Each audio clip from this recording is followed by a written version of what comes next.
Carissa Romero is the Associate Director of the Project for Education That Scales at Stanford University. There, she worked with Professor Carol Dweck, a leading researcher on the importance of growth mindsets. Carissa has delivered and evaluated mindset tools with hundreds of thousands of students in schools, colleges, and online learning environments across the country. Please help me welcome Dr. Carissa Romero.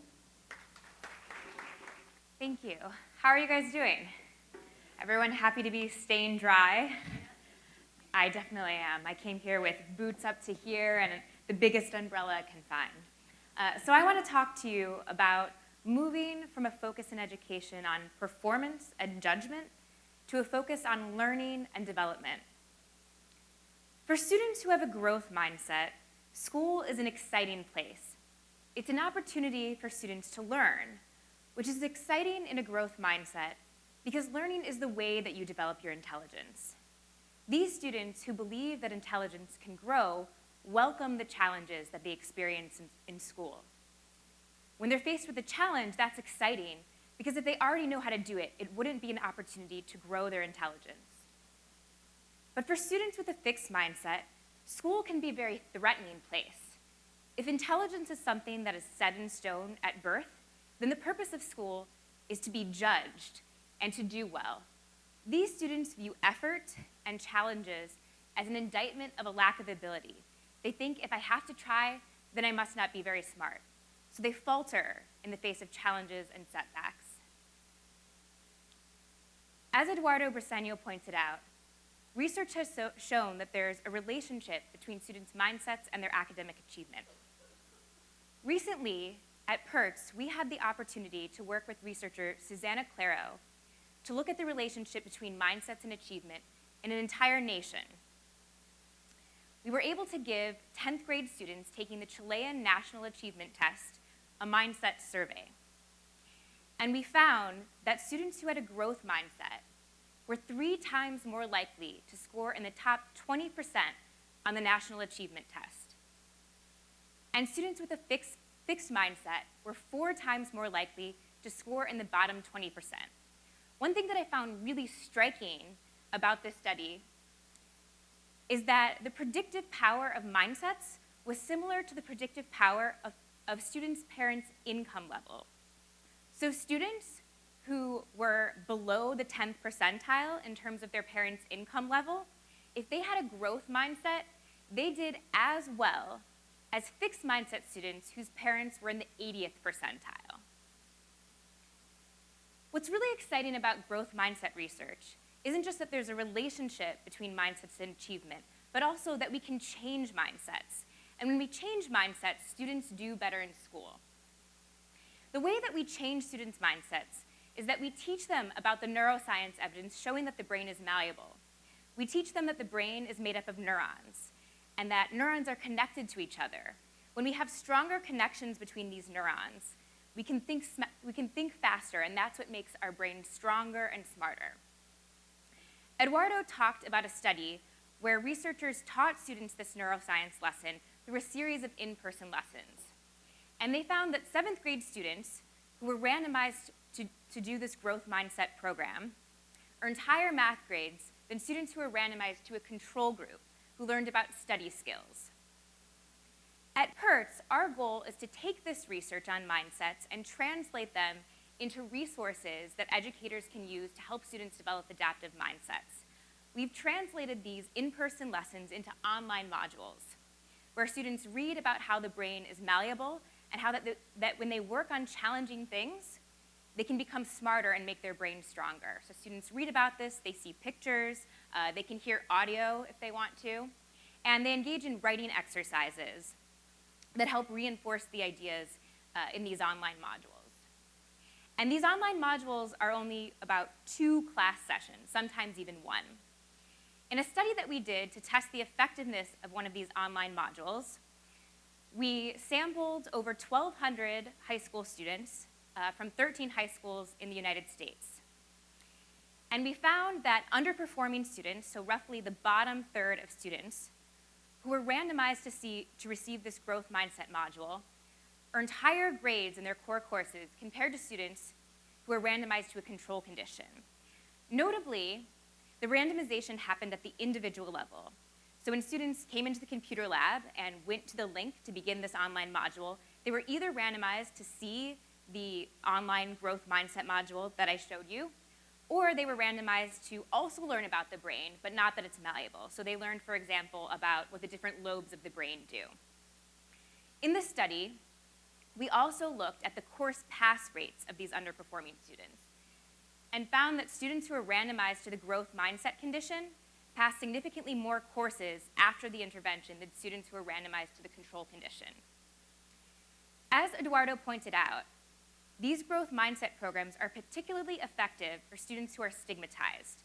These students face additional barriers to academic success.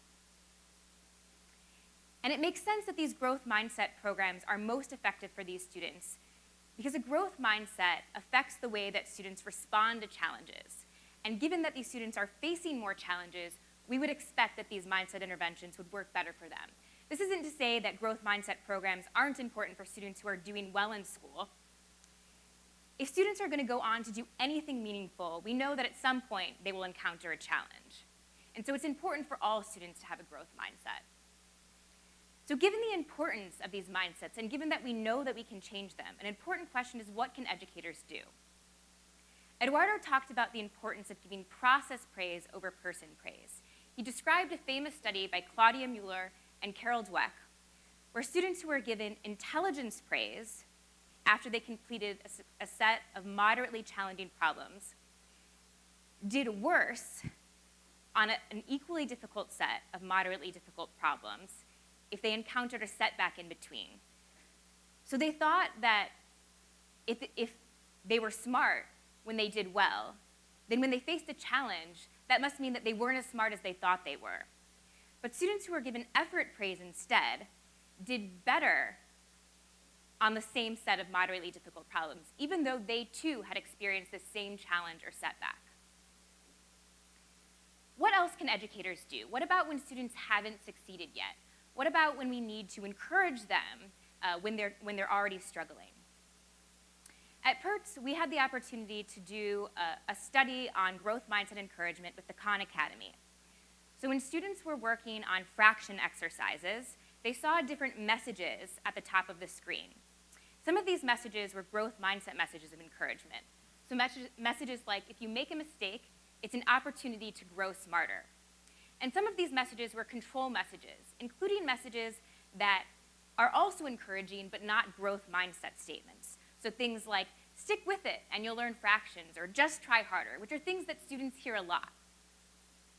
But it's not clear why you should try harder or put in effort if you haven't succeeded. If you're struggling, you don't have that evidence that effort is going to matter. So growth mindset encouragement makes it clear why effort is important. It's important because you can grow your intelligence. And what the study found is that students who saw these growth mindset statements of encouragement, which were just these sentences on the top of the screen, mastered significantly more fraction concepts than those who saw the control statements of encouragement. So what does a growth mindset classroom actually look like? I recently have had the opportunity to talk with teachers who make it a point to cultivate a growth mindset culture in their classroom. And one of these teachers is a teacher named Madi Montoy Wilson. And she is a second grade teacher at East Palo Alto Charter School. So for those of you who aren't from the area, East Palo Alto is a low-income neighborhood. Many of her students are English language learners. And she develops a growth mindset culture by teaching students that when they challenge themselves, when they make mistakes and they work through those mistakes, that's really an opportunity for them to become smarter. That is how people learn. And she encourages students to make mistakes and to reflect on those mistakes, even publicly. So when I visited her classroom, I witnessed a really amazing thing. So they were working on a geometry task, and the task was for students to identify 3D geoblocks based on 2D images of the 6 faces that make up the block on the overhead. So all the students had cartons of blocks in front of them, and the 6 2D images of the faces of the blocks were on the overhead. And one student thought that he had identified the correct block for the current problem that they were working on. So Madi called on him, but he got the answer incorrect. And when students give an answer, and they have to explain their answer as well, the other students in the class give a thumbs up or a thumbs down to indicate if they agree or disagree with the student's answer. And this student noticed that a lot of students were giving a thumbs down. And so when students see this, that students are giving thumbs up or thumbs down, they can choose to call on other students and ask them, why do you agree with me, or why do you disagree with me? And so the student chose to ask some of the students why they disagreed with him. So another student explained why his answer was incorrect. And then what Mari has students do in this situation is either ask for additional clarification if they still don't understand why their answer was incorrect, or explain why now they understand what the correct answer is. Now, this little boy still didn't seem to understand why that was the correct answer, so he asked for additional clarification. And at one point, he thought that he had understood the answer, so he tried to explain why now he understood why his answer was incorrect. And this started to go on for a while. And remembering what it was like for me to be a student, the kind of classroom that I grew up in, this was very threatening for me. I was really nervous for this student because everyone was staring at him as he was struggling, as he was making mistakes. But none of the students in the class seemed to think this was an abnormal experience, because it wasn't. In the growth mindset culture that this teacher had cultivated, this was a normal learning experience. So this went on for a really long time, about 20 or 30 minutes even. And at one point, the student stopped talking because he really just didn't get it, and he just stared at the screen. And at this moment, I was really anxious for this student. But Mari obviously wasn't. She said, I can see that you're thinking so hard, your brain is really getting stronger because you're thinking really hard. And then he still didn't quite get it, even after this long period of pause where everyone was staring at him.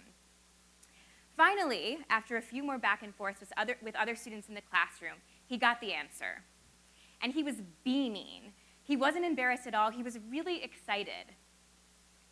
It felt good to him. And after this, Mari asked him to reflect on how he felt when he had this experience of struggling. She asked, did you feel embarrassed? Did you feel frustrated? And he said, no, I felt happy. I felt excited. And the whole class felt this way as well. They even suggested that they should get some kind of reward for all of the good thinking that had occurred. They felt that they had really learned something. This is what classrooms can look like. When you help students understand that school is about learning and not performance, then students come into the classroom willing to learn and willing to make mistakes and learn from those mistakes. I think after-school programs and summer programs provide a really good place to start this transition from a focus on performance and judgment to a focus on learning. And so what I want to ask you guys today is to make the connection between what you're already doing and this growth mindset research, and to be the catalyst in changing all of education, after-school programs, summer programs, and the classroom, to move from this focus that we currently have on judgment and performance to a focus on learning and student development. Thank you.